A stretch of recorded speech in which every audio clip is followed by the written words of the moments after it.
Hello नमस्कार दोस्तों, welcome back to my YouTube channel. आप सभी का मेरे यूट्यूब चैनल में बहुत बहुत स्वागत दोस्तों।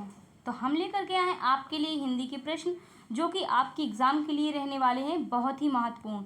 ठीक है दोस्तों, मैंने कल आपको क्या बताया था कि ये 100 क्वेश्चनों की सीरीज है जो कि हम 20-20 क्वेश्चन तक चलाएँगे। मतलब एक सीरीज़ में 20 क्वेश्चन पढ़ाएंगे, फिर अगले सीरीज में फिर 20 क्वेश्चन होंगे दोस्तों। इस तरह हमारे 5 सेट में ये पूरे टोटल 100 क्वेश्चन कंप्लीट हो पाएंगे। ठीक है, तो कल हमने 20 तक पढ़ लिए थे दोस्तों, तो आज हम कहाँ से शुरू करेंगे? 21 नंबर से। ठीक है, तो आज आपका समय वेस्ट ना करते हुए हम चलते हैं इन प्रश्नों की तरफ। देखिए पहला क्या प्रश्न कह रहा है, 21 नंबर ये दोस्तों पहला बोल रहे हैं हम वही। देखिए कह रहा है 21 नंबर हमारा प्रश्न, वज्रपाणि शब्द में कौन सा समास है? बताइए दोस्तों, वज्रपाणि शब्द में कौन सा समास है?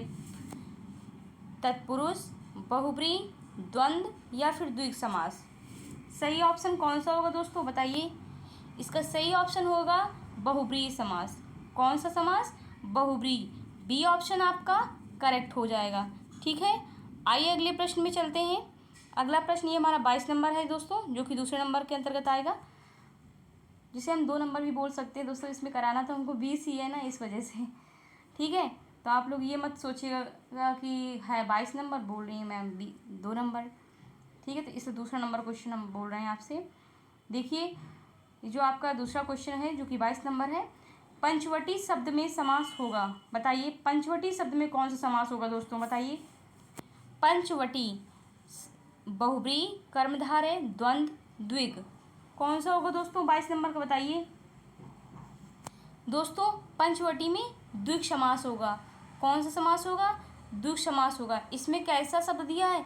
संख्यावाचक शब्द दिया है। ठीक है, संख्यावाचक शब्द दिया है, इसलिए यहाँ पर द्विग समास होगा। ठीक है, आइए अगले प्रश्न में चलते हैं।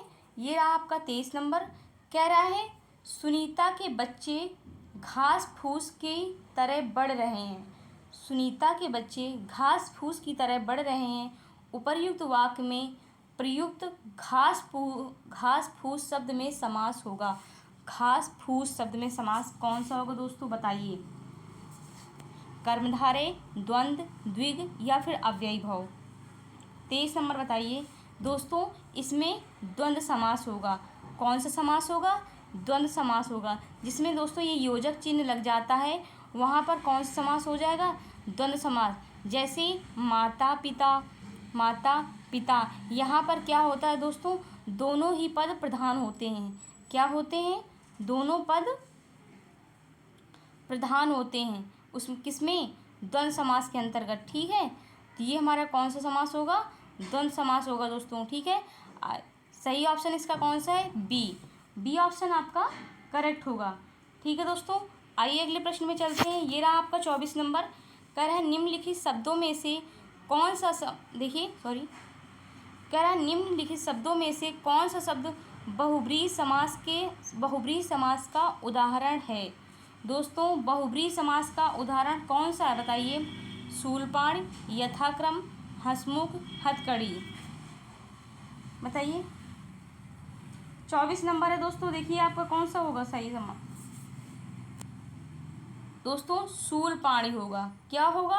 शूलपाणी। ए ऑप्शन आपका करेक्ट हो जाएगा। ठीक है, आइए 25 नंबर में। 25 नंबर कह रहा है हमारा इनमें से कौन सा शब्द द्विग समास है? द्विग समास अभी दोस्तों बताया था। द्विग समास जो होगा वो संख्यावाचक शब्द होगा। ठीक है, संख्यावाचक समास होगा। भुजदंड, माखन चोर, पंचशील, चतुर्भुज। बताइए कौन सा सही होगा? लेकिन दोस्तों अब आप यही सोच रहे होंगे कि इसमें पंचशील है, चतुर्भुज दोनों ही संख्यावाचक हैं, लेकिन एक में ऐसा होता है दोस्तों जो बहुब्रीहि समास के अंतर्गत आ जाएगा। ठीक है, मतलब वो सबसे विशेष अर्थ बताएगा, अलग अर्थ होगा उसका। ठीक है, तो बताइए 25 नंबर में सही ऑप्शन कौन सा होगा दोस्तों? इसमें सही ऑप्शन जो है हमारा पंचशील होगा। क्या होगा? पंचशील। 25 का सी ऑप्शन सही होगा। चतुर्भुज जो होगा दोस्तों, चतुर्भुज बहुब्रीहि समास के अंतर्गत आएगा, ठीक है, बहुब्रीहि समास के अंतर्गत आएगा। अब आप लोग हमें कमेंट बॉक्स में बताइए कि चतुर्भुज किसे कहा गया है, ठीक है। इसका आंसर आप लोग कमेंट बॉक्स में बताइए, चतुर्भुज किसे कहा गया है दोस्तों। आप लोग इसका आंसर कमेंट बॉक्स में हमें बताइएगा, ठीक है। तो और जो भी होगा उसका आंसर वो किस समास के अंतर्गत आएगा, बहुब्रीहि समास के अंतर्गत आएगा, ठीक है। द्विगु समास जो पूछ रहा है इसमें सी ऑप्शन पंचशील होगा, ठीक है। आइए अगले प्रश्न में 26 नंबर में चलते हैं। कह रहा है प्रतिदिन शब्द में समास होगा, प्रतिदिन में दोस्तों हाथों हाथ, यथाशक्ति, देखिए हाथों हाथ या फिर यथाशक्ति, है ना। ये सब मैंने शब्द आपको बताए हैं कई वीडियो में। और प्रतिदिन ये शब्द किस समास के अंतर्गत आएंगे बताइए। 26 नंबर द्विगु समास, कर्मधारय, तत्पुरुष, अव्ययी भाव। इसका सही ऑप्शन जो हो जाएगा दोस्तों अव्ययी भाव होगा, ठीक है। डी ऑप्शन आपका बिल्कुल करेक्ट हो जाएगा। आइए अगले नंबर प्रश्न में 27 नंबर में देखिए क्या कह रहा है। कह रहा है जिन समस्त पदों में पहला शब्द संख्यावाची हो और उससे समुदाय का बोध होता हो तो उसे कहते हैं। अभी जस्ट बताया है मैंने कि संख्यावाची हो तो उसे हम क्या कहेंगे बताइए। 27 नंबर का द्विगु समास, द्वंद्व समास, कर्मधारय, अव्ययी भाव, बताइए। अभी जस्ट मैंने बताया है दोस्तों, इसका जो संख्यावाची होगा द्विगु समास के अंतर्गत आएगा। क्या आएगा, द्विगु समास। ए ऑप्शन आपका करेक्ट हो जाएगा। आइए अगले नंबर प्रश्न में कह रहा है 28 नंबर कि जिसमें पहला शब्द विशेषण हो और दूसरा शब्द विशेष हो तो उसे कौन सा समास कहेंगे दोस्तों। जो पहला शब्द जो होता है विशेषण हो, दूसरा विशेष हो, तो वो किस समास के अंतर्गत आएगा बताइए।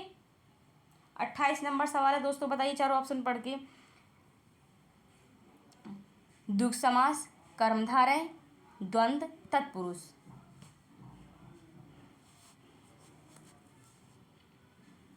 दोस्तों ये आएगा हमारा कर्मधारय के अंतर्गत। किसके अंतर्गत आएगा, कर्मधारय के अंतर्गत आएगा, ठीक है। 28 का क्या हो जाएगा, कर्मधारय। बी ऑप्शन आपका करेक्ट हो जाएगा।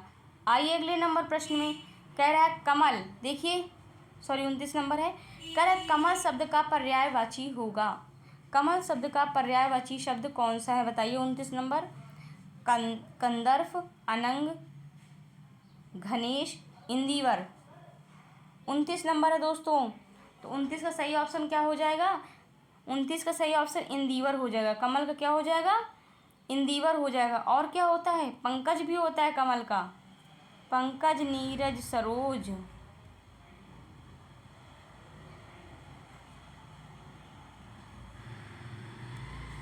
ठीक है, पंकज भी हमारा कमल का है। आइए अगले प्रश्न में चलते हैं। अगला प्रश्न हमारा क्या कह रहा है, कह रहा है क्रोध के लिए 30 नंबर देखिए। क्रोध के लिए इन दिए गए पर्यायवाची शब्दों में एक गलत शब्द है, उसे चयनित कीजिए। बताइए, क्रोध के लिए इन दिए गए पर्यायवाची शब्दों में एक गलत शब्द है, उसे चयनित कीजिए।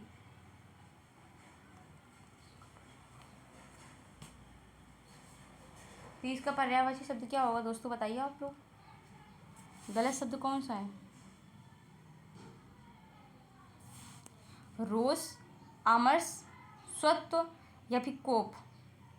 दोस्तों जो गलत शब्द है वो स्वत्व होगा। क्या होगा, स्वत्व। सी ऑप्शन आपका करेक्ट हो जाएगा, ठीक है।